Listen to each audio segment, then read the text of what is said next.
ஒரு மிகச்சிறந்த சொற்றொடர் ஒன்று உண்டு. உலக வரலாற்றில் எங்கெல்லாம் சமூக சிக்கல்கள் உருவாகிறதோ அங்கெல்லாம் ஒரு தலைவன் உதயமாவான். அவனுக்கு துணையாக ஒரு கலைஞன் எழுதுகோல் எடுப்பான். இது உலகத்தின் நியதி. ஆனால் உலக வரலாற்றிலேயே தமிழ்நாட்டில் மட்டும்தான் போன நூற்றாண்டில் ஒரு சின்ன மாற்றம் ஏற்பட்டது. சமூக நீதி காக்க எழுந்த தலைவனே புலவனாகவும் எழுதுகோல் எடுத்தார். எழுதுகோல் எடுத்த புலவனே தலைவனாக செங்கோல் எடுத்த வரலாறு நம்முடைய கலைஞர் அவர்களை தவிர உலக சரித்திரத்தில் யாருக்கும் கிடையாது. அதனால்தான் இந்த நிகழ்வுக்கு தலைப்பே சகலமும் அறிந்த சரித்திரமே தமிழுக்கு கிடைத்த தனித்துவம் என்று அமைச்சர் அவர்கள் பெயர் சூட்டி இருக்கிறார். அந்த தலைப்பை தந்ததற்காகவே அவர்களுக்கு ஒரு மிகப்பெரிய கைத்தட்டல்களை பாராட்டுகளாக தந்து, கலைஞர் அவர்கள் ஒரு தனி மனித சரித்திரம். அவர் கள்ளக்குடி போராட்டத்தில் 1953 வைர மணிகள் என்கின்ற ஒரு தலைப்பில் சிறைச்சாலையில் இருக்கும்போது ஒரு கவிதை எழுதுகிறார். ஒரு புது கவிதை மாதிரியான ஒரு கவிதை, புகழ் குறித்த கவிதை. நம்ம இன்னைக்கு அவருடைய புகழைத்தானே பாடிக்கிட்டு இருக்கிறோம். இந்த புகழ் எவ்வளவு முக்கியமானது அப்படின்னு வள்ளுவர் சொல்றாரு. ஈதல் இசைபட வாழ்தல் அது வல்லது ஊதியம் இல்லை உயிருக்கு. இப்போ நீங்கள் என்ன வேலை செஞ்சாலும் அதுக்கு ஒரு சம்பளம் தருவாங்கல்லம்மா. சம்பளம் தராமல் வேலை செய்வோமா? நம்ம இந்த உடலால் என்னென்ன வேலை செய்கிறோமோ அதுக்கு ஒரு ஊதியம் உண்டு. அறிவால் சிந்தனையால் செய்யப்படுகிற வேலைக்கும் ஒரு சம்பளம் உண்டு. ஆனால் அந்த உயிர்னு ஒன்று ஓடிட்டு இருக்கு இல்லையா, இந்த உயிருக்கு ஒரு சம்பளம் இருக்கிறது. அது என்ன தெரியுமா? நீங்கள் வாழும் காலத்தில் மற்றவர்களுக்காக என்ன செயல் செய்கிறீர்களோ அந்த செயலின் மூலமாக கிடைக்கிற புகழ்தான் உயிருக்கு ஊதியம். அந்த புகழ் தான் நாம் மறைந்த பின்னாலும் மறையாமல் நிலைத்து நிற்கும். அதனாலதான் சங்கப்புலவர்கள் பாடினார்கள், புகழென்றால் உயிரும் கொடுக்குவர், பழி என்றால் உலகோடு வரினும் கொள்ளலர் என்று தமிழரின் இலக்கணமாக சொன்னார்கள். அந்த புகழை பற்றி கலைஞர் அவர்கள் ஒரு அழகான கவிதை எழுதியிருக்கிறார். புகழே, இந்த புகழ் எப்படிப்பட்டது பாருங்க. புகழே, நீ ஒரு சந்திர மண்டலம். உன்னை முழுமையாக அடையும் முயற்சியில் பல மேதைகள் இன்னும் வெற்றி பெற முடியவில்லை. எவ்வளவோ பேர் அறிவோடு இருக்கிறாங்க, ஆற்றலோடு இருக்கிறாங்க, திறமையோடு இருக்கிறாங்க. ஆனால் புகழ் அடைஞ்சிருக்காங்களா? இல்லை. அடுத்த வரி சொல்றார், புகழே நீ ஒரு இமயத்தின் உச்சி. இடைவிடாத முயற்சியால் உன்னை சிலர் பிடித்து விடவும் செய்கிறார்கள். சில முயற்சி செஞ்சு புகழ் என்கின்ற இமயத்தின் உச்சியை பிடித்து விடுகிறார்கள். ஆனால் அந்த புகழ் நிலையானதா? அடுத்த வரி சொல்றார், புகழே நீ ஒரு பனிக்கட்டி. உன்னை கைக்குள்ளே கெட்டியாக பிடித்திருந்தாலும் நீராக மறைந்து கரைந்து விடுகிறாய் என்று எழுது. சரித்திரத்தில் எத்தனையோ பேர் தன் பாத சுவடுகளை பதிந்தார்கள், ஆனால் காலத்தின் ஓட்டத்தில் காணாமல் போனார்கள்.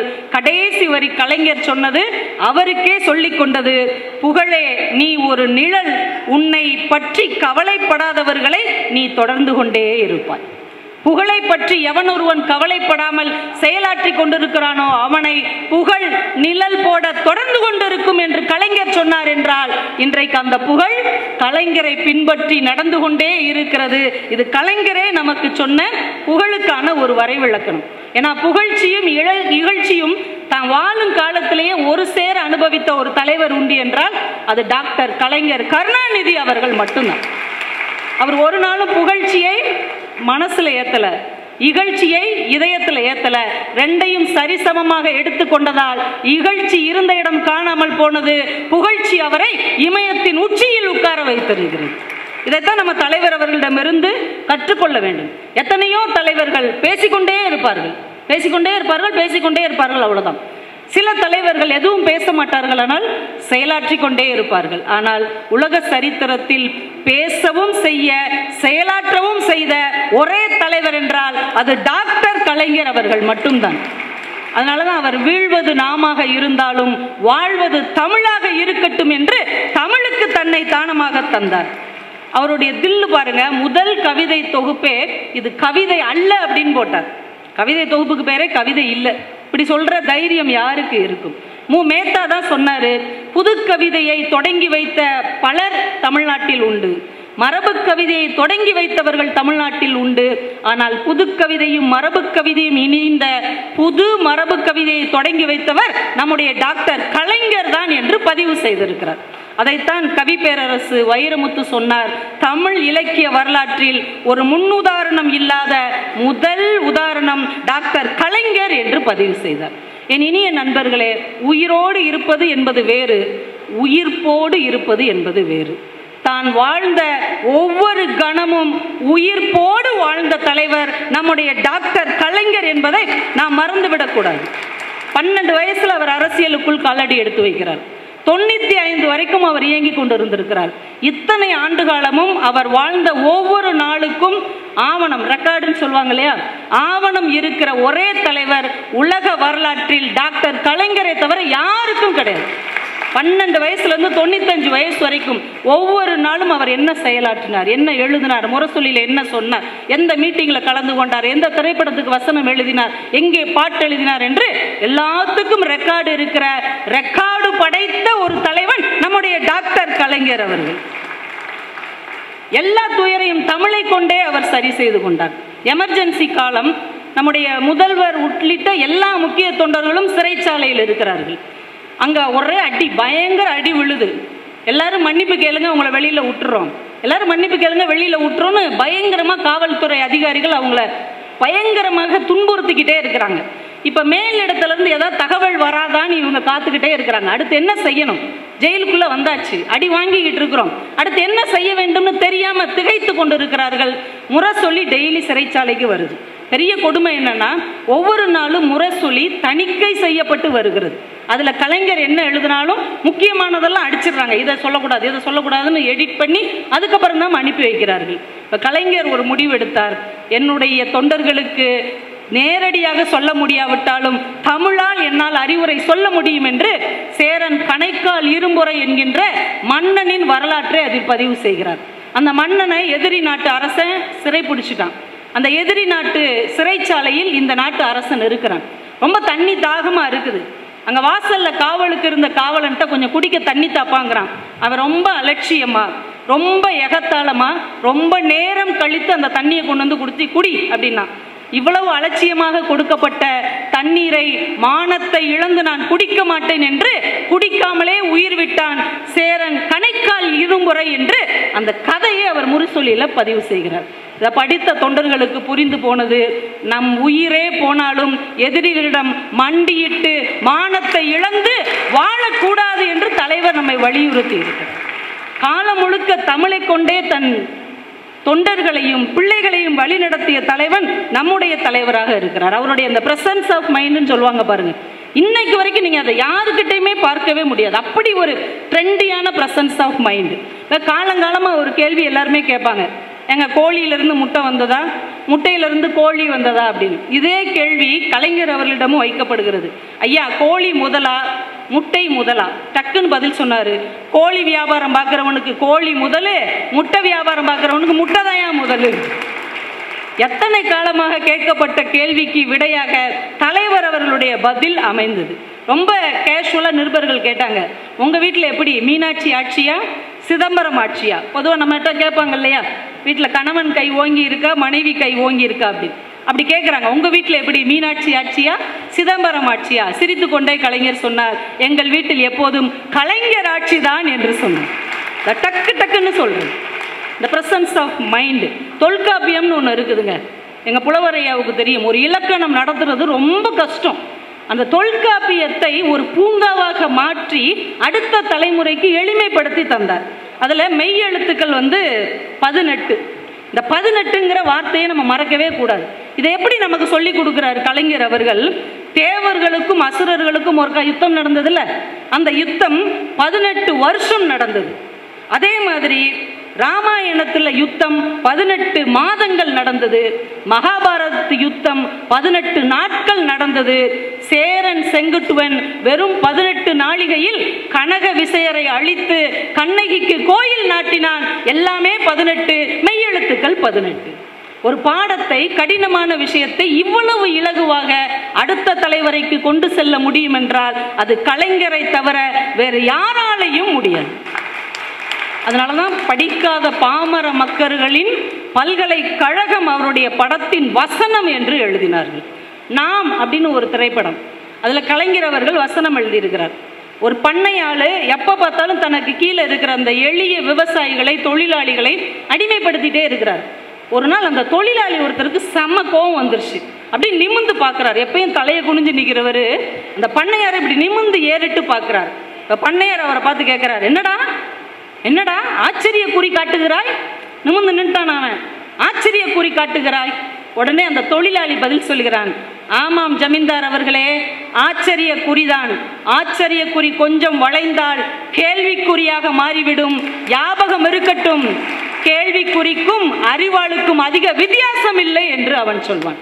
ஒரு எளிய தொழிலாளி தமிழின் சிறப்போடு ஒரு ஏகாதிபத்தியத்தை எதிர்த்து நிற்க முடியும் என்று ஒரு திரைப்படத்தில் கூட சொன்னவர் நம்முடைய கலைஞராகத்தான் இருக்க முடியும், வேற யாராலையும் இருக்க முடியாது. இந்த ட்ரெண்டியான வசனம் சொல்லுவாங்கல்ல, இன்னைக்கு திரைப்படத்தில் ட்ரெண்டிங்காக எழுதுறாங்க, எதையும் ட்ரெண்டிங்காக சொல்லணும். அதை பராசக்தி படத்திலேயே செய்தவர் நம்முடைய கலைஞர். சிவாஜி கணேசன் அவர்கள் பணத்தை பூரா இழந்துருவார். எல்லாத்தையும் இழந்துட்டு பரிதாபமாக ரோட்டோரத்தில் படுத்திருப்பார்.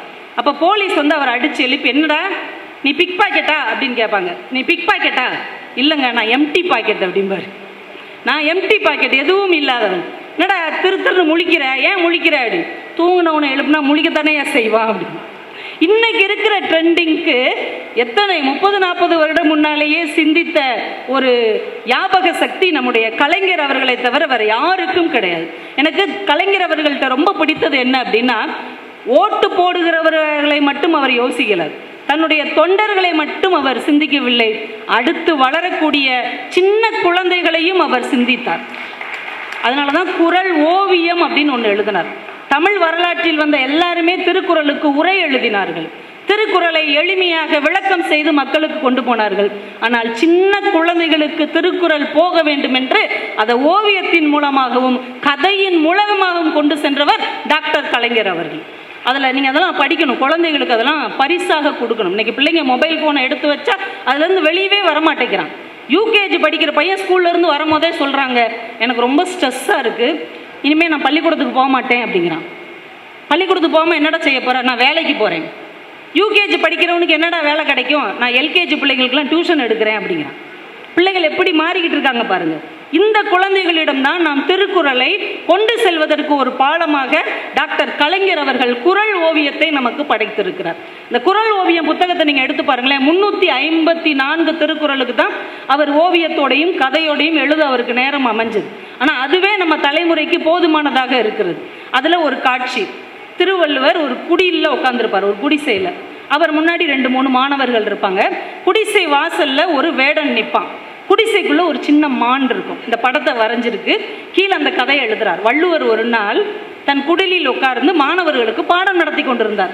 கலைஞர் வள்ளுவரையே கூட்டு வந்துட்டார். மற்றவங்க திருக்குறளை தான் கொண்டு வந்து கொடுப்பாங்க, ஆனால் கலைஞர் வள்ளுவரையே கூட்டு வந்துட்டார். வள்ளுவர் ஒரு நாள் மாணவர்களுக்கு பாடம் நடத்தி கொண்டிருந்தார். அப்போ திடீர்னு ஒரு சின்ன மான் குட்டி அந்த குடிசைக்குள்ள போய் ஒளிந்து கொண்டது. அதை பின்னால் தொடர்ந்து வந்த வேடன் வந்து கேட்டான், இங்கே ஒரு மான் குட்டி வந்ததா? நான் விரட்டி வந்த மான் குட்டி இங்கே இருக்கிறதான்னு. உடனே வள்ளுவர் சொன்னார், ஒரு சின்ன மான் குட்டி தானே? ஆமாம், அது அப்படித்தான்ப்பா கிளக்காம ஓடிச்சு அப்படின்னார். அப்படியான்னு உடனே அவனும் ஓடிட்டான். இப்போ மாணவர்களுக்கு மறுபடி பாடம் நடத்த ஆரம்பிக்கிறார். ஒரு மாணவன் நந்திக்கிறான், ஐயா நீங்கள் தானே பொய் சொல்லக்கூடாதுன்னு சொல்லி கொடுத்தீங்க. பொய் சொல்லக்கூடாது என்று சொல்லி கொடுத்த குருவாகிய நீங்களே அந்த வேடன் கிட்ட பொய் சொல்லலாமா? அப்போ நாங்கள் பொய் சொல்லலாமா சொல்லக்கூடாதா? உடனே வள்ளுவர் பதில் சொல்லுகிறார், அப்பா யாராவது ஒருவருக்கு நன்மை கிடைக்கும் என்றால், நாம சொல்லும் பொய்யின் மூலமாக யாருக்கும் தீங்கு ஏற்படாது என்றால் அங்கே சொல்லக்கூடிய பொய் உண்மைக்கு சமமானது. பொய்மையும் வாய்மையுடத்து குறை தீர்ந்து நன்மை பயக்குமெனின் அப்படி சொல்லிட்டு அடுத்த வரி சொல்றார். நம்மளை பத்தி தெரியும்ல, இப்படி ஐயாவே சொல்லிட்டாருங்கிறதுக்காக எல்லா இடத்துலையும் பொய் சொல்லிட்டு தெரியக்கூடாது. ஏன்னா நாம பொய் சொல்றது யாருக்கும் தெரியாது, நாம நினைப்போம். ஆனா ஒரே ஒருத்தருக்கு தெரியும். யாருக்கு தெரியுமா? உன்னுடைய நெஞ்சுக்கு தெரியும். தன் நெஞ்சறிவது பொய்யற்க, பொய்த்த பெண் தன் நெஞ்சே தன்னை சுடும். அடுத்தவங்களுக்கு தெரியாது, நீ பொய் சொல்லாலும் உன் மனசாட்சி சொல்லும் இல்லையா, அன்னைக்கு நீ பொய் சொல்லிட்டேன்னு. அதனால ஓ மனதுக்கு நேர்மையாக நீ நடந்து கொள் என்று வள்ளுவரே சொல்வது போல அந்த குறள் ஓவியத்தை ஓவியமாக தெளிவாகவும் வரைந்திருக்கிறார் என்றால் அடுத்து வரக்கூடிய ஓட்டை பற்றி மட்டுமே, அடுத்த தேர்தலை பற்றி மட்டுமே யோசித்த தலைவர்களுக்கு மத்தியில் அடுத்த தலைமுறை நல்லவர்களாக வளர வேண்டும் என்று நினைத்தவர் நம்முடைய டாக்டர் கலைஞர். ரொம்ப சாதாரண போற போக்கில் அவர் சொல்ற வார்த்தை பாருங்க. நடிகர் பார்த்திபன் ஒரு கவிதை புக் எழுதினாருங்க. அந்த கவிதை புக்கை தலைவர்கிட்ட கொடுக்குறாரு, படிச்சுட்டு சொல்லுங்க. இப்படி போற வேகத்தில் படிச்சுட்டு சொல்றாரு, தம்பி உன் கவிதை படித்தேன் ஒரு படித்தேன், உன் கவிதை படித்தேன் ஒரு படித்தேன். போற போக்கில் அவர் சிந்துகிற வார்த்தையில் கூட வைரத்துளிகள் விழுந்தது என்றால் அப்படி ஒரு ஆளுமை நம்முடைய தமிழின் சிகரமாக இருக்கக்கூடிய டாக்டர் கலைஞருக்கு மட்டும் சொந்தமானது. ஒரு முறை வைரமுத்து அவர்கள் தலைமையில் ஒரு கவியரங்கம் நடந்தது. நிறைய பேர் கவிதை பாட வந்தார்கள். அதில் நம்ம அன்பிற்கினிய கனிமொழி அவர்களும் கவிதை பாட வந்தாங்க. ஒவ்வொருத்தரையும் தலைமை கவிஞர் அறிமுகப்படுத்துவார்ல.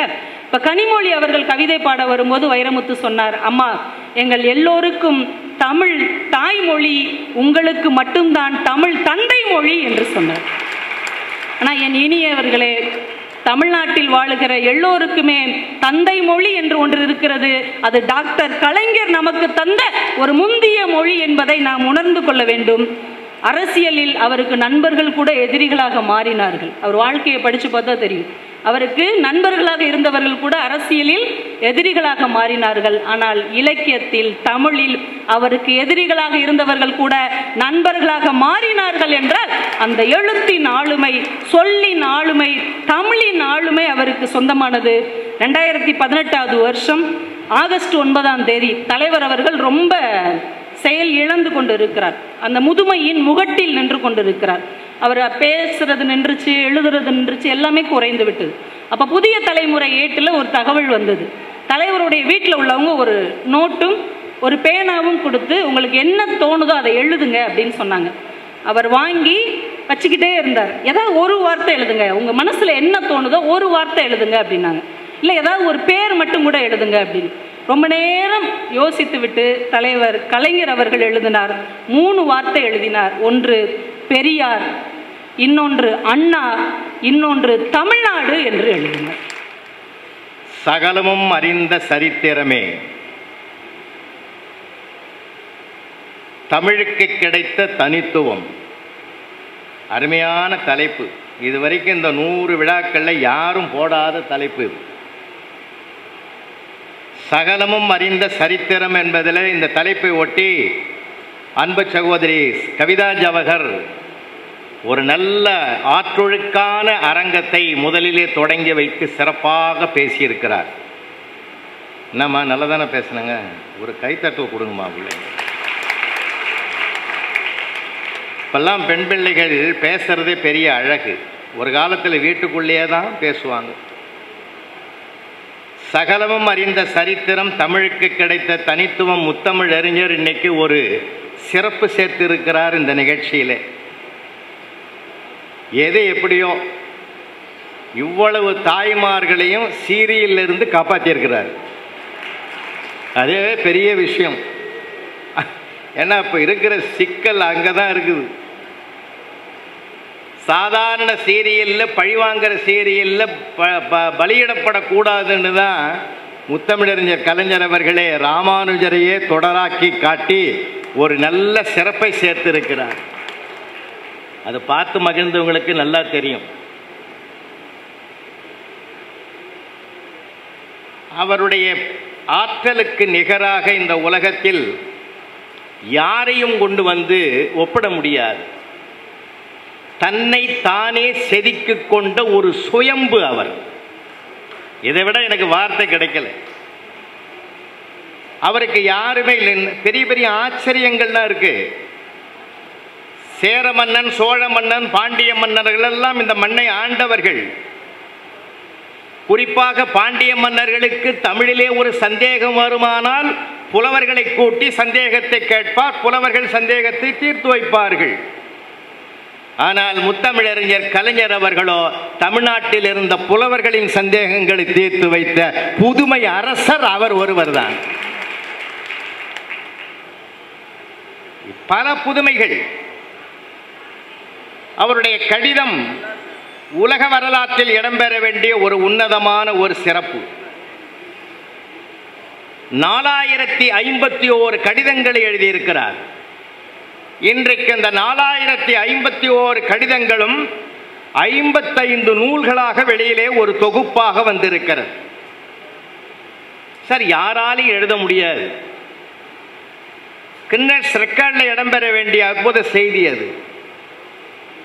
4051 கடிதத்தையும் தன் கைப்படவே எழுதி அதை கட்டுரையாக முரசொலி பத்திரிகையிலே எழுதி ஒவ்வொரு திராவிட முன்னேற்றக் கழக தொண்டரும் காலை எழுந்தவுடனே அந்த முரசொலியை, உடன்பிறப்பு கட்டுரையை வாசித்த பிறகுதான் அடுத்த வேலைக்கு செல்லக்கூடிய ஒரு பழக்கத்தை உருவாக்கிய பெருமை அவர் ஒருவருக்குத்தான் சார். அதை படிச்சே நிறைய பேர் எழுத படிக்க தெரிஞ்சுக்கணும். உண்மை அது. நாங்களாம் கிராமத்தில் பார்ப்போம். இந்த டீ கடையில் அது வந்ததுன்னா அதை உட்காந்துக்கிட்டு படிப்பாங்க. ஒருத்தர் படிப்பார், எல்லாரும் கேட்பாங்க. ஒரு அரசியல் விமர்சனத்தையே, ஒரு மக்களுக்கு எழுச்சியே உருவாக்குவார். எப்படிப்பட்ட மகத்தானது. ஒரு 2-3 செய்திகளை நான் பதிவு செய்ய கடமைப்பட்டு இருக்கிறேன். அவருக்கு கிரிக்கெட் விளையாட்டு மிகவும் பிடிக்கும். கிரிக்கெட் விளையாட்டு மிக மிக பிடிக்கும். ஏன் தெரியுமா? எல்லைக்குள்ளே பந்து வந்தால் 4, எல்லையை தொட்டால் 4, எல்லையை தாண்டினால் 6. நான் எப்போதும் எல்லையை தாண்டுவதுதான் எனக்கு பிடிக்கும் என்று அவர் சொல்ல செய்தி. அதனால்தான் பேரறிஞர் அண்ணா அவர்கள் கள்ளக்குடி போராட்டத்திற்கு யார் தலைமை ஏற்கக்கூடிய தகுதி பெற்றவர் என்று முத்தமிழறிஞர் டாக்டர் கலைஞர் அவர்களை நியமித்த போது தலைமையேற்கத்தான் சொன்னாரே தவிர தண்டவாளத்தில் தலை வைக்கக்கூடிய துணிவை அவர் ஒருபோதும் முடிவெடுக்கவில்லை. ஆனால் எல்லை மீறிய போது தண்டவாளத்திலும் தலை வைப்பதற்கு அவர் தயாராக இருந்து தமிழுக்காக குமணன் அன்றைக்கு தலை கொடுத்தான். தண்டவாளத்தில் தலை கொடுத்த நம் காலத்தில் வாழ்ந்த குமணன் நம்முடைய முத்தமிழறிஞர் டாக்டர் கலைஞர் என்றால் கிரிக்கெட் ஆட்டம் எனக்கு ஏன் பிடிக்கும் என்றால் எல்லை தாண்டினால் தான் சிக்ஸர், நானும் எல்லை தாண்டிதான் அந்த வெற்றியை தொடுவேன் என்று அவர் சொன்னது எவ்வளவு பொருத்தம். நாமும் கிரிக்கெட் பார்க்கிறோம். ஆனால் அவரும் அந்த கிரிக்கெட்டை பார்த்தார். இதுதான் சகலமும் அறிந்த சரித்திரம் என்பது. அவருக்கு தெரியாத துறையே கிடையாது. இன்னொரு சிறப்பான செய்தி, கேரம் போர்டு. உங்களில் ஒருவன் என்கிற மாண்புமிகு முதல்வர் அவருடைய நூலிலும் பார்க்கலாம். மாண்புமிகு முதல்வர் அவருடைய துணைவியார் எழுதிய அந்த நூலிலும் பார்க்கலாம். பேரக்குழந்தைகளோடு உட்கார்ந்து கொண்டு கேரம் போர்டு ஆடுவார். நாம கேரம் போர்டு ஆடுவோம். அதில் பார்த்தீங்கன்னா அது வெள்ளைக்காரன் கண்டுபிடிச்ச விளையாட்டு. ஏன் தெரியுமா? கருப்புக்கெல்லாம் 1, கருப்பு காய்க்கெல்லாம் 1, வெள்ளைக்காய்க்கெல்லாம் மதிப்பு 2. கருப்பு காயின்றது இந்தியர்கள், வெள்ளைக்காயின்றது வெள்ளைக்காரன், சிவப்புக்கு 5. அதான் இங்கிலாந்து மகாராணி. மகாராணிக்கு வேல்யூ அதிகம். இப்போ நம்ம விளையாடும் போது என்ன பண்ணுவோம்? கருப்பை போட்டுட்டோம்னா ஃபாலோ வந்து அந்த ரெட்டை போடணும். வெள்ளையை எடுத்தவன் வெள்ளையை போட்டு ரெட்டை போடணும். அப்போ அவன் அந்த இதை அதிகமான பாயிண்ட்டை எடுத்துக்கலாம். முத்தமிழறிஞர் டாக்டர் கலைஞர் அவர்கள் பேர குழந்தைகளுக்கு சொல்லிக் கொடுத்த விளையாட்டு என்ன தெரியுமா? இந்த ஆட்டத்தையே சற்று மாற்றுவோம். கருப்புக்கு 5 மார்க்கு, 5 மதிப்பு, வெள்ளைக்கு 2 மதிப்பு, சிவப்புக்கு 1 என்று அந்த விளையாட்டின் முறையையே மாற்றி கருப்பு நிறம் பெற்ற தமிழனுக்கு 5 மதிப்பெண்ணு கூடுதலாக குடுறான்னு 5 என்ற நிலைக்கு உயர்த்தி இப்போ இந்த ஆட்டத்தை நம்ம ஆடுவோமா அப்படின்னு விளையாட்டில் கூட ஒரு புதுமையை பார்த்து அதில் கூட நம் இன தமிழர்களை வைத்து பார்த்த பெருமை அவரை தவிர யாருக்கு யாருக்கும் 24 மணி நேரம் அதே சிந்தனை. அதனால் தானே மாண்புமிகு விளையாட்டுத்துறை அமைச்சராகவும் நம்முடைய உதயநிதி ஐயா அவர்கள் வந்திருக்கிறார்னா அவர் அந்த கற்றுக் கொடுத்த விளையாட்டு இன்று விளையாட்டு துறைக்கே தலைமை ஏற்கிற பெருமையும் பெற்றிருக்கிறது. எவ்வளவு பெரிய விஷயம் சார். அப்படி சிந்திச்சா அப்படிதான் சிந்திக்கணும் ஒவ்வொன்றையும். இன்னொன்று ஒரு சின்ன விஷயம். ஒரு சமயம் ஹாக்கி போட்டிக்கு நடக்குது. 2 டீமும் எல்லாருமே சரிசமமாக எடுத்துட்டாங்க. இவங்களும் 20 பாயிண்ட், அவங்களும் 20 பாயிண்ட், எல்லாமே டாஸ் போட்டு தான் ஜெயிக்கணும். அப்போ அந்த விழாவுக்கு பரிசளிப்பதற்காக மாண்புமிகு முத்தமிழறிஞர் அவர்கள் வருகை தந்திருந்தார். 2 டீமுடைய லீடரையும் கூப்பிட்டுட்டு டாஸ் போட்டாங்க. ஏப்பா நீ என்ன கேட்குற? எனக்கு பூ வேணும். நீ என்ன கேட்குற? எனக்கு தலை வேணும். அப்படி இந்த டாஸ் நாணயத்தை தூக்கி அப்படி போடுறாங்க. அப்படி நாணயத்தை தூக்கி போட்ட உடனே பூ வந்துடுது. முத்தமிழறிஞர் சொன்னார், பூ இந்த டீம் தலைவர் வா, நீங்கள் தான் ஜெயிச்சிங்க இதில் அப்படின்னு சொல்லி பரிசை கொடுத்துட்டார். ஆனால் தலை விழுந்த கேட்டவனுக்கு பரிசு கிடைக்கல. அவர்களையும் மகிழ்விப்பதற்கு நிறைவிலே முத்தமிழறிஞர் இப்படி பேசினார், பூ கேட்டவர்களுக்கு இது நாணயமான வெற்றி, நாணயத்தால் வந்த வெற்றி அப்படின்னு பேசிட்டு தன் நயத்தால் என்ன சொன்னார் தெரியுமா? பூ கேட்டவர்கள் ஜெயித்தார்கள், தலை கேட்பது வன்முறை அல்லவா, அதனால் அவர்கள் தோற்று விட்டார்கள். சார் அவன் தோத்தவன் கூட சந்தோஷமா சிரிச்சான் சார். அடடா இப்படி சொல்றதுக்கு ஆள் இல்லையா உலகத்தில்னு.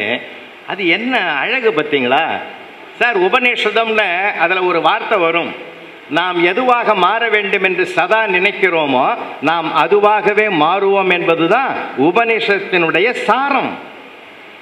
அவரை எப்பயும் தமிழ் இனம் சமூக நீதி கொள்கை, இதை தவிர அவருக்கு எந்த சிந்தனையுமே கிடையாது. தொட்டதெல்லாம் அந்த சமூக நீதி கொள்கை.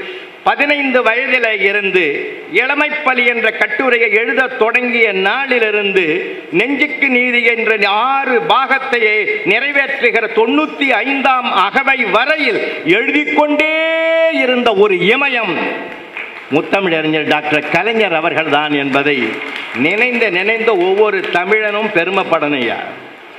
எல்லா தமிழர்களுக்கும் பொது சொத்து அவர். அவருடைய படைப்பு இலக்கியங்கள் சாதாரணமானதல்ல. 1000 திரைப்படங்களுக்கு வசனம் எழுதியவர் ஆரூர் தாஸ். ஆனால் அவரே என்ன சொல்றார் தெரியுமா? 1000 படங்களுக்கு நான் வசனம் எழுதினாலும் ஒரு சமுதாயத்திற்கு பயன்படத்தக்க வசனம் எது என்பதை முத்தமிழறிஞர் கலைஞர் அவரிடத்தில் தான் நான் எழுத கற்றுக்கொண்டேன் என்று சொன்னார் என்றால் இதைவிட அவருடைய எழுத்துக்கு பெருமை சேர்க்கிற சான்று கிடைப்பதற்கு வாய்ப்பில்லை. ஒரு காலத்தில் தெரியும், அந்த காலத்து படம் பார்த்துருப்பீங்க, அவர் சேர்ல உட்கார்ந்துருப்பாரு, இந்த அம்மா கூப்பிடும், பிராணநாதான்னு கூப்பிடும். பிராணநாதான்னு கூப்பிடுறதுக்கும் அவர் சேர்லேருந்து எழுந்து கிட்ட வர்றதுக்கும் சரியாக இருக்கும். அந்த சவுண்டு முடியவும் வந்து நிற்கவும். கலைஞர் பார்த்தார், இது என்னடா பிராணநாதா, எடு அத்தான், முடிஞ்சு போச்சு. அன்னை தமிழுக்கு அத்தான் என்ற ஒரு வார்த்தையை முத்தாய்ப்பாய் போட்டு பார்க்குற ஆடியன்ஸ் எல்லாம் அப்படியே இழுத்தார். அந்த வாசனம், அந்த வார்த்தைகள் எவ்வளவு ஈர்ப்பு, எவ்வளவு சிறப்புகள். உபய குசலோபரின்னு எழுதுவான் அந்த காலத்தில் ஆனந்த விகடனில். யாருக்கு புரியும்? அதுக்கு என்ன அர்த்தம் தெரியுமா? நலம் நலமறிய ஆவல். இதை படிச்சுட்டு ஒருத்தன் நமக்கு விளக்கம் சொன்னாதான் புரியும். ஆனால் அப்படிப்பட்ட சமஸ்கிருதம் இடம்பெற்ற அந்த ஆட்சி காலத்திலேயே உடன்பிறப்பே என்று உதயசூரியனுடைய எழுதுவது போல ஒரு உன்னதமான வார்த்தையை போட்டு எழுதிய பெருமை அவருக்கு மட்டும்தான் சாரும். இதெல்லாம் ஏன் நமக்குள்ளே பேசக்கூடாதுயா? இன்னைக்கு இருக்கிற இளைஞர்களுக்கு போய் சொல்லணியா? தயவு செஞ்சு உங்களை ஒவ்வொருத்தரையும் நான் மன்றாடி கேட்கிறேன், இந்த நூற்றாண்டு விழாவாக மட்டும் இருக்கக்கூடாதுயா. கலைஞரின் புகழ் எழுந்து கொண்டே இருக்க வேண்டும். அவர் பட்ட கஷ்டங்களை போய் சொல்லணும், நம்ம வீட்டு பிள்ளைகளுக்கு சொல்லணுயா. ஏன்னா அவனுக்கு ஒன்றுமே தெரியல சார். ஒரு அம்மாவும் அப்பாவும் ஒரு 12 வயசு பையனை கூட்டிகிட்டு ஒரு ஜூவுக்கு போகிறாங்க. அம்மா ஒட்டகத்தை பார்க்குது, அப்பா யானையை பார்க்குறான். 12 வயசு பையன் மட்டும் புலி கூண்டு முன்னாடி நின்றுக்கணும் 1 மணி நேரமாக அதையே உத்து பார்த்துருந்தான். புலியே டென்ஷன் ஆகி கம்பிக்குள்ளே கையை விட்டு ஓங்கி அற விட்டுது, மயங்கி கீழே வந்துட்டான். பக்கத்தில் இருக்கிற நரி கேட்டுதான், நன்றி கேட்ட புலியே, அவன் எங்களை தான் பார்க்காம உன்னை தானே 1 மணி நேரமாக உத்து பார்த்தான், அவனை போய் எதுக்கு மயக்கம் போடுற அளவுக்கு அடிச்ச, வாயை மூடு. என்ன 1 மணி நேரமாக ஊத்து பார்த்துட்டு என் காதாண்ட வந்து என்ன சொன்னான்னு தெரியுமா? எம்மா பெரிய பூனைன்றான்.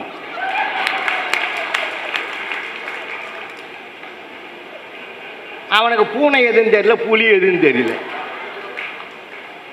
இல்ல அவனுக்கு சொல்லணையா? நம்ம நம்ம தமிழ்ல எழுதுறதுக்கும் தமிழ்ல பேசுறதுக்கும் நமக்கெல்லாம் வழிவகுத்தவர் யார் தெரியுமாடா? முத்தமிழறிஞர் டாக்டர் கலைஞர்ரா. கலைஞர்ரா. அவர் காலத்தில் தான்டா இந்த மாதிரி புதுமைகள் வந்தது. வசனம் இன்னொன்று தெரியுமா? ஒரு சின்ன விஷயத்தை நினைவில் வச்சுங்க. எழுத்தாளர்கள் எல்லாம் காலத்திற்கு ஏற்றார் போல் எழுதுவார்கள். என்னங்கய்யா? எழுத்தாளர்கள் எல்லாம் காலத்திற்கு ஏற்றார் போல் எழுதுவார்கள்.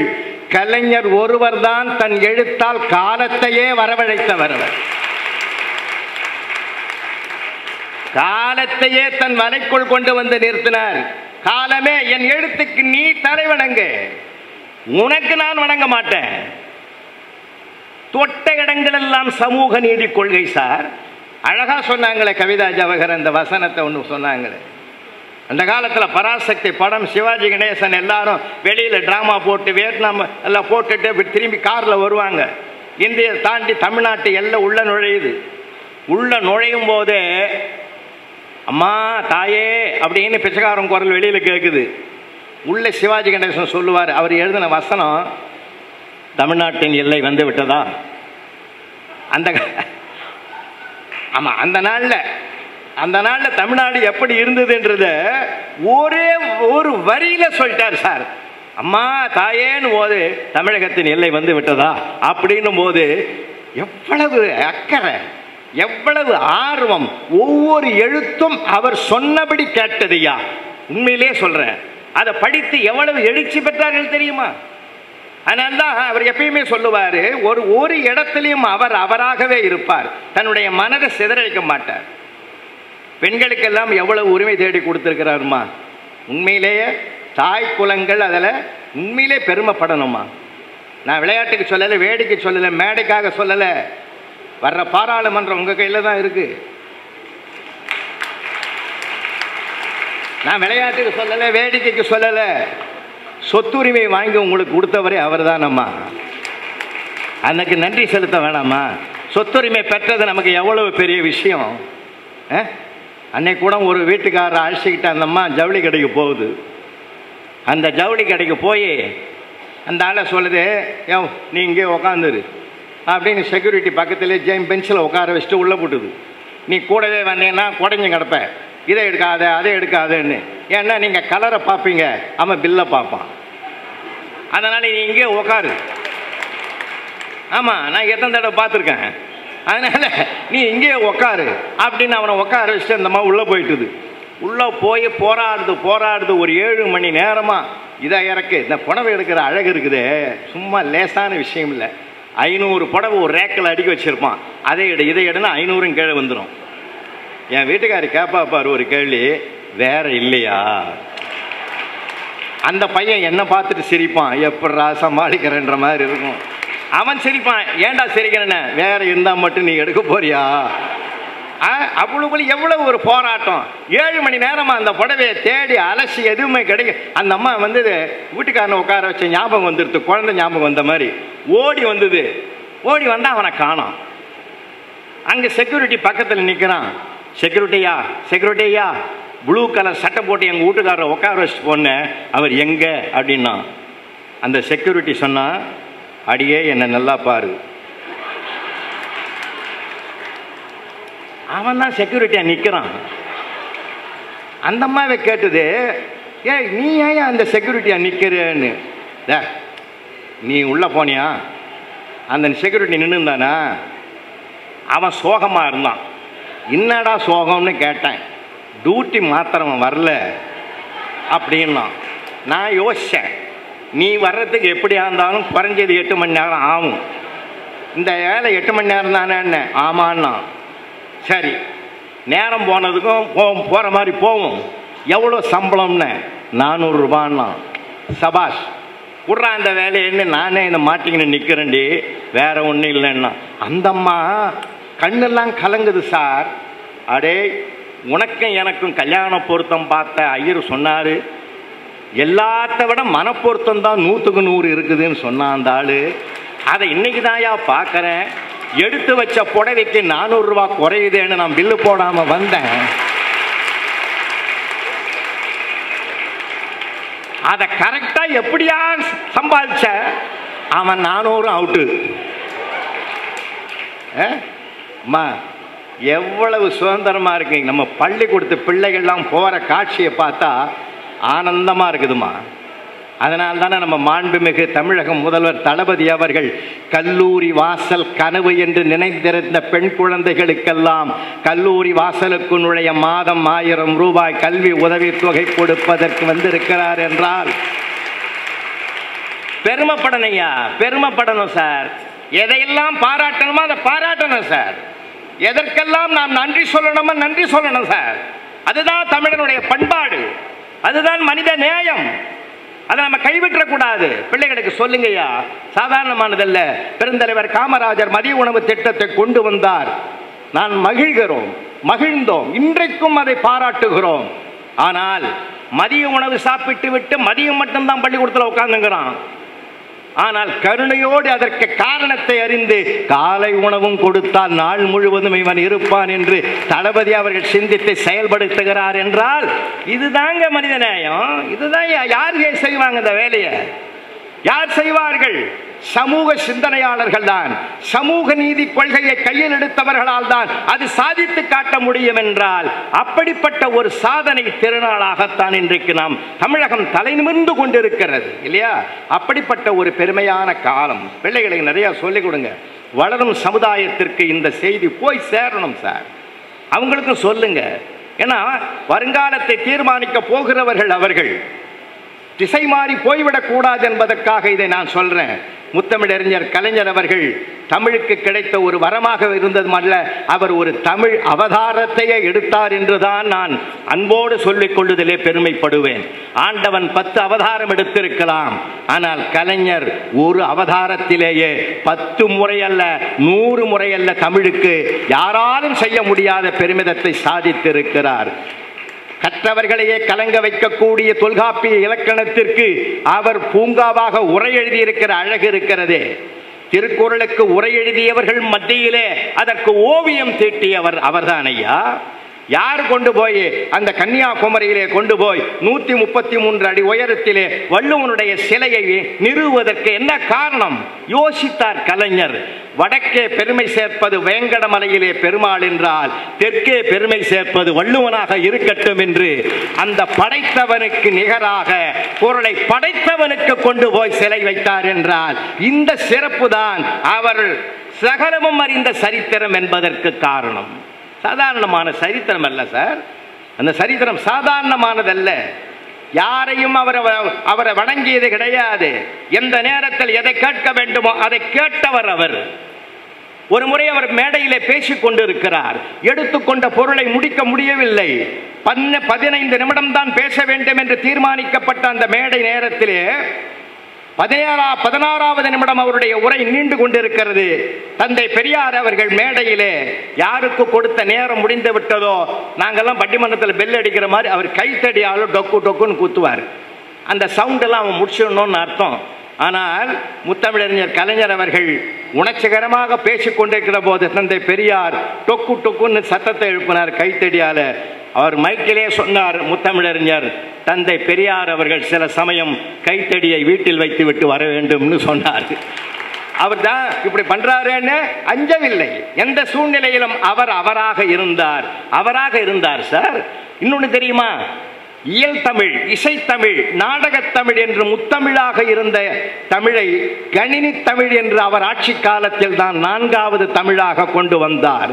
அடுத்த முறையும் ஆட்சிக்கு வருகிற போது 5வது தமிழாக அறிவியல் தமிழ் என்ற ஒன்றையும் கொண்டு வந்து அதை பெருமை சேர்த்தார் என்றால் இதுதான் அவர் தமிழுக்கு கிடைத்த தனித்துவம். சகலமும் அறிந்து வைத்தவர் சார். அவருக்கு சென்ட்ரலும் மத்துபடி, ஸ்டேட்டும் மத்துபடி, அத்தனை ஏன் வரப்போகிற சுதந்திர தினம் இந்திய தேசத்தின் அத்தனை முதலமைச்சர்களும் உரிமையோடு சுதந்திர கொடியை ஏற்றுவதற்கு வழிவகை செய்தவரே நம்முடைய முத்தமிழறிஞர் டாக்டர் கலைஞர் அவர்கள் தானே. சிந்தித்து பார்க்க வேண்டும். 1 அல்ல 2 அல்ல சார். எல்லா இடங்களிலும் ஒரு சின்ன விஷயம் நம்ம கண் முன்னால் கூட நடந்தாலும் காது வழி கேட்டாலும் அவர் அதை சரியாக பார்ப்பார். மதுரையிலே பாண்டியன் ஹோட்டல்ல போய் தங்கி இருக்கிறார். ராமநாதபுரம் மாவட்டத்து தேர்தலுக்காக நியமிக்கப்பட்ட ஒரு சூறாவளி பயணத்தை மேற்கொண்டு தேர்தலுக்காக சந்திப்பதற்கு ஒருவரை அமைப்பாளரை நியமனம் செய்து விட்டவர் வருகிறார். ஹோட்டலில் முத்தமிழறிஞரை சந்திக்கிறார். உன்னுடைய தேர்தல் பணி எப்படி இருக்கிறது என்று கேட்டார். பக்கத்துல ஒரு சொன்னாரு, பம்பரம் மாதிரி சுத்துறாருங்கன்னாரு. உடனே கலைஞர் சொன்னார், பம்பரம் ஒரே இடத்தில் தான் சுத்தும், நீ சூறாவளி போல் சுத்தி வா. என்னங்க என்ன நாம நினைப்போமா, நாம யோசிப்போமா சார்? நம்ம சிந்தனைக்கும் எட்டாத இடத்தில் அவருடைய சிந்தனை சிறகடித்து பறக்கும். ஏன் அதுவாகவே அவர் மாறக்கூடியவர். எண்ணம், சொல், செயல் யாவுமே தமிழுக்கும் தமிழனுக்குமாக பாடுபட்ட பெரிய சிறப்பையா அவருக்கு. அதனால்தான் ஒரு முறையை நான் ரொம்ப ரசிச்சது, அது காணொளி மூலமாக ஒன்றை திறக்கிறாரு. காணொளி மூலமாக ஒன்றை திறந்து வைக்கிற போது ஒருத்தர் கேட்கிறாரு, இங்க காணொளி மூலமா திறந்து வைக்கிறீங்களே, அது அங்க தெரியும், அங்கே நேரா போய் திறந்ததுக்கு சமமாகுமான்னு கேட்டாரு. அப்போ கலைஞர், ஆமா ஆமா, அடுத்த முறை அங்க போய் நேரா திறக்கலாம் சொல்லலீங்க. அடுத்த செகண்ட் வந்த பதில் என்ன தெரியுமா? ஆச்சரியத்தில் ஆச்சரியமையா, இங்க போய் ஸ்ரீரங்கத்தில் சொர்க்கவாசலுக்கு திறந்து உள்ள போனா அது வைகுண்டத்துக்கு போன மாதிரின்னு எல்லாரும் சொல்றாங்களே, அது மாதிரி தான்டா அங்க காணொலியிலே திறந்தா அது நேரடியா போனதுக்கு சமம்னாரு. பார்த்தீங்களா, எதை எதோடு ஒப்பிடுறாரு பார்த்தீங்களா? அப்படின்னா அர்த்தம் சகலமும் அறிந்து வைத்திருக்கிறார்னு அர்த்தம். நான் எல்லாத்தையும் தெரிஞ்சு வச்சிருந்தா சார் அதை பேச முடியும். ஒரு பகுதி தெரியும், ஒரு பகுதி தெரியாது அப்படின்றதெல்லாம் இல்லை. இன்னொன்று தெரியுமா, அவர் காலத்தில் தான் சார் கிராமங்களிலெல்லாம் நூலகத்தையும் படிப்பகத்தையும் கொண்டு வந்தார். நன்றியோடு பார்க்கணும். நூலகத்தையும் படிப்பகத்தையும் நிறைய நூல்களை வாங்குங்கடா, படிங்கடான்னு சொல்லி நூலகத்தை அதிகமாக காலேஜ் எல்லாம் கல்லூரி எல்லாம் நூலகத்தை கொண்டு வந்தார்.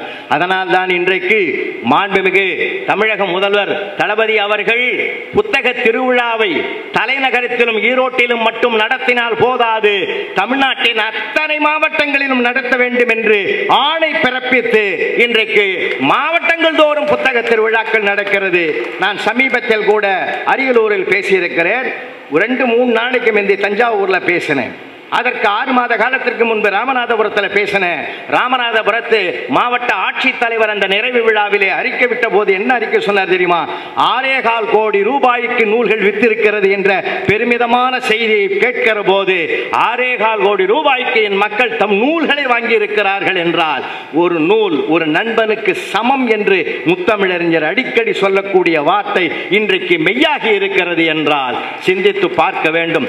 எத்தனை கோணத்திலும் அவருக்கு தெரியாதவென்று ஒன்றே கிடையாது. அருமைக்குரியவர்களே, நிறைவாக ஒன்றை சொல்லி நான் நிறைவு செய்ய கடமைப்பட்டிருக்கிறேன். நான் நேரிலே பார்த்த காட்சி இதே ஏவிஎம் ராஜேஸ்வரி திருமண மண்டபத்தில் ஒரு கம்பன் விழா நிகழ்வு நடக்கிறது. அந்த கம்பன் விழா நிகழ்விலே மாண்பமை நீதி அரசர் மூமு இஸ்மாயில் அரியாசனத்தில் உயர்ந்த இடத்தில் உட்கார்ந்து இருக்கிறார்.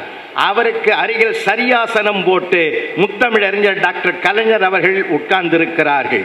தரையிலே மனை போட்டு அது ஒரு 7-8 மனை போட்டு அதிலே பேராசிரியர் சத்யசீலன், பேராசிரியர் அறிவொளி, டாக்டர் செல்வ கணபதி இவர்களெல்லாம் வீற்றிருக்கிற வரிசையிலே சொல்வேந்தர் நாங்கள் மிகவும் நேசிக்கிற சுக்கி சிவம் அவர்களும் உட்கார்ந்திருக்கிறார். எல்லோரும் பேசுகிறார்கள். சுக்கி சிவம் அவர்கள் வருகிற மேடையில் என்ன பேசினார்? நாம் அனைவருமே தமிழ் குடும்பத்தை சார்ந்தவர்கள் தான். அதுக்கு என்ன பேர் தெரியுமா? அந்த நிகழ்ச்சிக்கு பேரு தமிழ் சோலைன்னு பேரு. தமிழ் சோலைன்னு பேரு. அவங்க 2 பேரும் உட்காந்துக்கிற இடம் மரம் மாதிரி இருக்குது. அங்க கிளையில அங்க உட்காந்துங்கிற மாதிரி இருக்கு.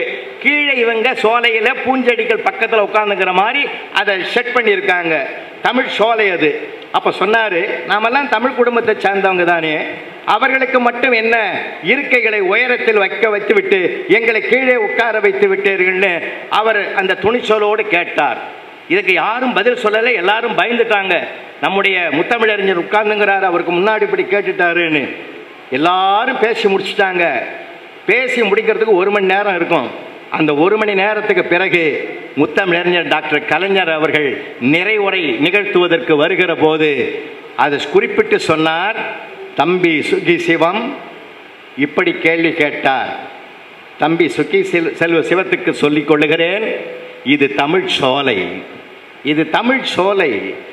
மான்களும் மயில்களும் கீழே இருக்கும், அணில்கள் தான் மேலே இருக்கும் என்று அந்த இடத்தில் தன்னையும் நீதி அரசர் இஸ்மாயில் அவர்களையும் அணில் என்று வர்ணித்து இவர்களை மானுக்கும் மயிலுக்கும் சமப்படுத்தி அதை பெருமை சேர்த்தார் என்றால், இப்படிப்பட்ட ஒரு சிறந்த மாபெரும் அற்புதமான சகல வல்லமையும் படைத்த, இன்னும் நிறைய சொல்லிக்கிட்டே போகலாம் சார், சொல்லிக்கிட்டே போகலாம். கவிஞர் கவி பேரரசு வைரமுத்துவனுடைய நூல் வெளியீட்டிலே இவர் பேசுகிற போது, முத்தமிழறிஞர் பேசுகிற போது ஒரு செய்தியை குறிப்பிட்டார். முகமது அலி ஜின்னா, மகாத்மா காந்தியடிகள், அண்ணல் அம்பேத்கர், இந்த 3 பேரையும் ஒருவன் சந்திப்பதற்கு ஒரு வெள்ளைக்காரன் நேரம் கேட்டிருந்தான். இரவு 9 மணிக்கெல்லாம் என்னை சந்தித்து விட வேண்டும், காலம் தவறிவிட்டால் 10 நிமிடம் கூட காலதாமதமாக வந்தால் நான் உறங்க போய்விடுவேன் என்று காந்தி சொன்னார். முகமது அலி ஜின்னா 10 மணிக்கு என்னை சந்திக்க வேண்டும், இல்லை என்றால் நான் ஓய்வெடுக்க போய்விடுவேன் என்று சொன்னார். 10:30 மணிக்கு சந்திக்க வருவதற்காக அண்ணல் அம்பேத்கரிடத்திலே அவன் நேரம் பெற்றிருந்தான். அன்புக்குரியவர்களே, 9:15 மணிக்கு அந்த வெள்ளையன் அங்கே காந்தியடிகள் வீட்டுக்கு சென்ற போது பாபுஜி ஓய்வெடுக்க சென்று விட்டார் என்ற செய்தி கேட்டு திரும்பி விடுகிறான். 10:30 மணிக்கு முகமது அலி ஜின்னா வீட்டிற்கு போகிற போது அவரும் ஓய்வெடுக்க சென்று விட்டார் என்ற செய்தி கேட்டு திரும்பி விடுகிறான். இரவு 11:15 மணிக்கு அண்ணல் அம்பேத்கர் வீட்டுக்கு போகிறான் அந்த வெள்ளைக்காரன். அவர் வராண்டாவில் உலாவிக் கொண்டிருக்கிறார்.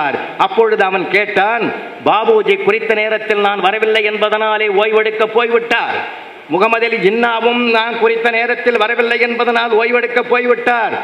அம்பேத்கர், மிஸ்டர் அம்பேத்கர், நீங்கள் மட்டும் ஏன் அந்த காலத்தை கடந்து நான் வந்த போதும் கண்விழித்துக் கொண்டிருக்கிறீர்கள் என்று கேட்டபோது அண்ணல் அம்பேத்கர் சொன்னார், அவர்கள் சமுதாயத்தை சார்ந்தவர்கள் எல்லாம் விழித்துக் கொண்டிருக்கிறார்கள், அவர்கள் தூங்கலாம், என் சமுதாயம் தூங்கிக் கொண்டிருக்கிறது, அவர்கள் விழித்தெழுகிற வழியில் எனக்கு உறக்கம் இல்லை என்று சொன்ன பதிலையும் வரலாற்று செய்தியையும் அந்த மாமேதை அறிந்திருந்ததனால் தான் முத்தமிழுக்கு பெருமை, செயலுக்கு தமிழுக்கு பெருமை சேர்த்தாரா, இசைத்தமிழுக்கு பெருமை சேர்த்தாரா, நாடக தமிழுக்கு பெருமை சேர்த்தாரா, இந்திய தேசத்தின் வரலாற்றுக்கு பெருமை சேர்த்தார், திராவிட இனத்துக்கு பெருமை சேர்த்தார். அதனால் தான் பேரறிஞர் அண்ணா அவர்கள் சொன்னார், திராவிட இயக்கத்தினுடைய முற்பகுதியை நான் எழுதுவேன், பிற்பகுதியை என் தம்பி கருணாநிதி எழுதுவார் என்று சொன்னார்.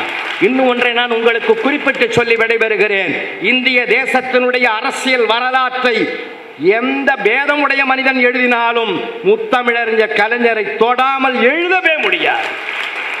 இந்த தகவல் உங்களுக்கு பிடிச்சிருந்தா லைக் பண்ணுங்க, உங்க ஃப்ரெண்ட்ஸுக்கு ஷேர் பண்ணுங்க, மறக்காம எங்க சேனலுக்கு சப்ஸ்கிரைப் பண்ணுங்க.